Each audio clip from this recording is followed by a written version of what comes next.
Jubilee hills ఉప ఎన్నిక ఇప్పుడు తెలంగాణలో మొత్తం జూబ్లీ హిల్స్లో ఏం జరగబోతోంది అనేది చూస్తున్నారు. జూబ్లీ హిల్స్ ఉప ఎన్నిక వచ్చింది.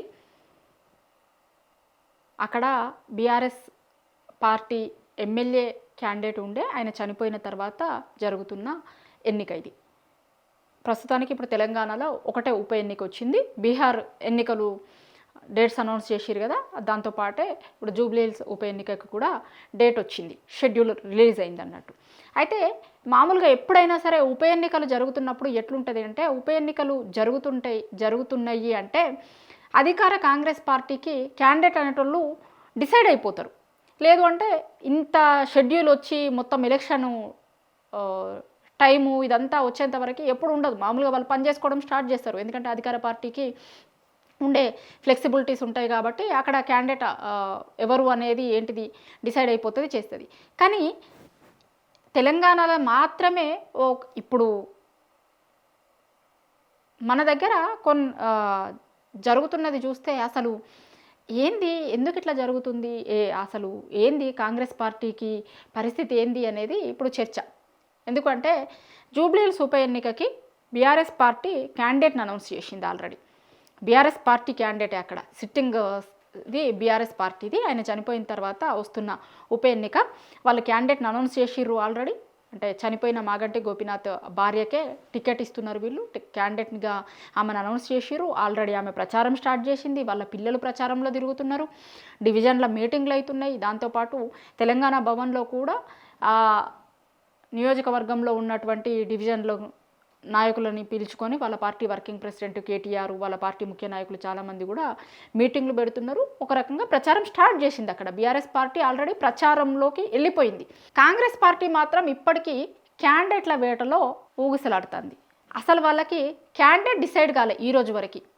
ఇంకా ఇవాళ కూడా అడిగితే ఏమంటారు అంటే 2 రోజులలో వస్తుందట, 3 రోజులలో వస్తుందట క్యాండిడేట్లు అనేది వినిపిస్తుంది మనకి. అయితే అసలు క్యాండిడేట్ల లిస్టు ఎందుకు లేట్ అవుతుంది అనే ప్రశ్న ఇప్పుడు కాంగ్రెస్ పార్టీలో ఉన్న నాయకులు కూడా మాట్లాడుకుంటున్నారు.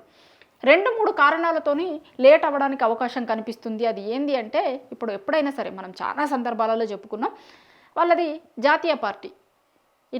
ఇక్కడ మన రాష్ట్రంలో ఉండే నాయకులు డిసైడ్ చేసేది కాదు. మన దగ్గర ఎన్నిక జరిగినా సరే ఢిల్లీలో ఉన్న నాయకులు డిసైడ్ చేయాలి అక్కడ ఎవరు పోటీ చేయాలి ఏంది అనేది.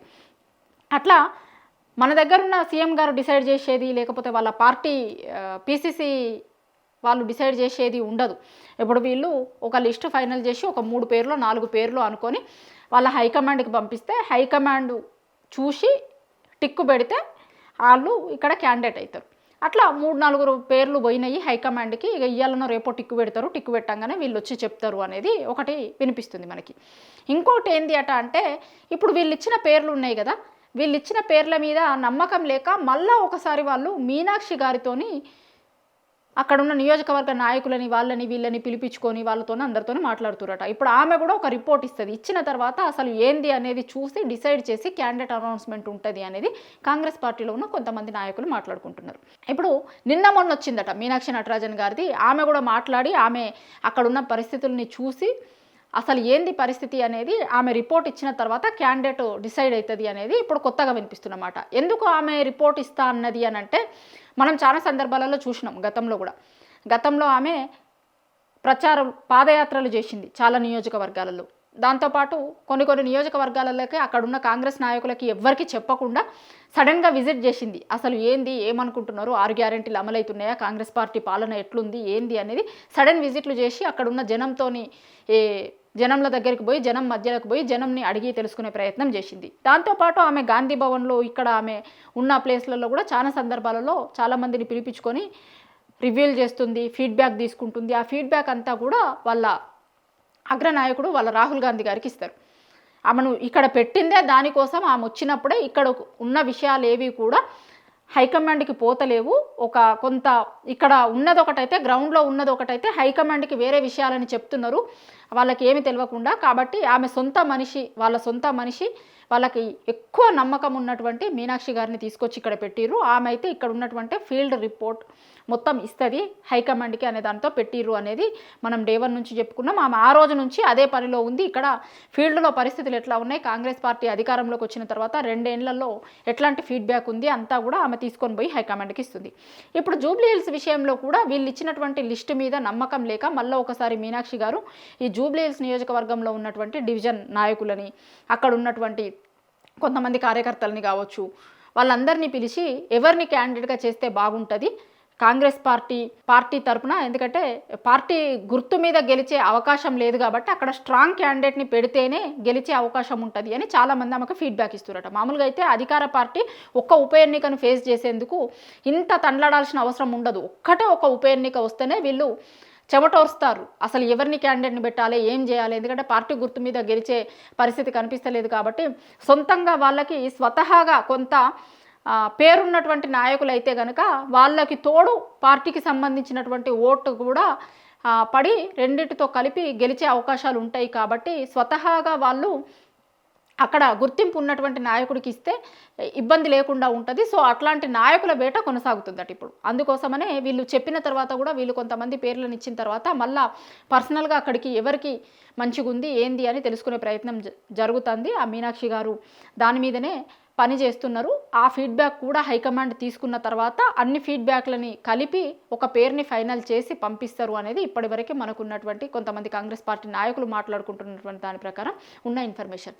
సో జూబ్లీ హిల్స్లో ఉప ఎన్నికకు కాంగ్రెస్ పార్టీ ఎవరిని పెట్టాలి అనే దాని మీద ఇప్పటివరకు క్లారిటీ రాలేదు. దాని మీద చాలా సుదీర్ఘమైన కసరత్తు నడుస్తుంది. ఇక్కడ ఆల్రెడీ ఇక్కడ ఉన్నటువంటి నాయకులు ఒక లిస్టు ప్రిపేర్ చేశారు, హైకమాండ్కి పంపించి కూడా చాలా రోజులు అవుతుంది. మళ్ళీ మీనాక్షి గారు ఒక లిస్టు పంపించిన తర్వాత వాళ్ళందరిలో నుంచి ఒకరిని పేరుని సెలెక్ట్ చేసి వాళ్ళని క్యాండిడేట్గా అనౌన్స్ చేస్తారు అని. నిజంగా ఇది అధికార పార్టీకి, అసలు అధికారంలో ఉన్నటువంటి పార్టీ క్యాండిడేట్ సెలెక్షన్ కోసం ఇంత కష్టపడాల్సిన అవసరం మొదటిసారి కావచ్చు కాంగ్రెస్ పార్టీ ఎదుర్కొంటుంది అనేది కూడా చాలామంది మాట్లాడుకుంటున్నారు. ఇప్పటికీ మనం చూసినాం 10 మంది పార్టీ ఫిరాయించిన ఎమ్మెల్యేలు మేము బీఆర్ఎస్ పార్టీలో ఉన్నాం, కాంగ్రెస్ పార్టీలో చేరలేదు అని చెప్తున్నారు. ఎందుకంటే ఉప ఎన్నిక వస్తే కనుక వాళ్ళు కాంగ్రెస్ పార్టీ గుర్తు మీద గెలవరు అని వాళ్ళకు ఉన్నటువంటి సర్వేలలోనే చెప్తున్నారు కాబట్టి వాళ్ళు ఉప ఎన్నికలను ఫేస్ చేసేందుకు రెడీగా లేరు.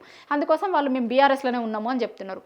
అట్లనే ఇప్పుడు జూబ్లీ హిల్స్లో ఉన్నటువంటి ఉప ఎన్నిక విషయంలో కూడా కాంగ్రెస్ పార్టీ గుర్తు మీద కాకుండా ఆల్రెడీ వాళ్ళకి స్వతహాగా కొంత గుర్తింపు ఉన్నటువంటి నాయకుల్ని పెడితేనే అక్కడ గెలుపు అనేటువంటిది ఈజీ అవుద్ది. లేకపోతే కనుక అక్కడ కాంగ్రెస్ పార్టీ గెలిచే అవకాశం ఉండదు కాబట్టి దానికోసం ఇంత వర్క్ చేయాల్సి వస్తుంది అనేది కాంగ్రెస్ పార్టీ నాయకులు మాట్లాడుకుంటున్న మాట.